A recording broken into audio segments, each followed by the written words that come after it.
नमस्कार साथियों, मैं संजू सिंह लोक गायिका। आप लोगों को मैं अपने पति इंस्पेक्टर बीके सिंह जी के द्वारा लिखित जन जागरण गीत सुना रही हूँ। शब्दों पर ध्यान दीजिएगा। कोरोना न जाने अब, कोरोना न जाने अब का कराई।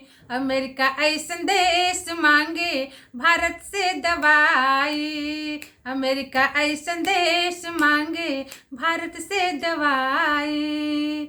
मोदी जी के लॉकडाउन देश अपनावे, दूर से नमस्ते करे हाथ ना मिलावे।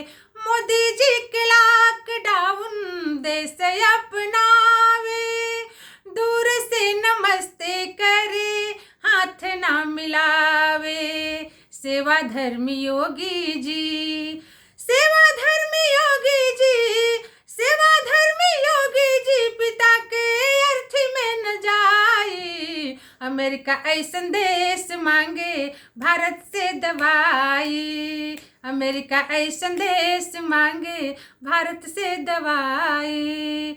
कोरोना ले आइल विश्व में तबाही, मोदी जी के सूझबूझ से कम बर्बादी। कोरोना ले आइल विश्व में तबाही, मोदी जी के सूझबूझ से कम बर्बादी। विश्व गुरु भारत, विश्व गुरु भारत अब, विश्व गुरु भारत अब फिर से कहाई। अमेरिका ऐसन देश मांगे भारत से दवाई। अमेरिका ऐसन देश मांगे भारत से दवाई। नमस्कार साथियों, जय हिंद, जय भारत।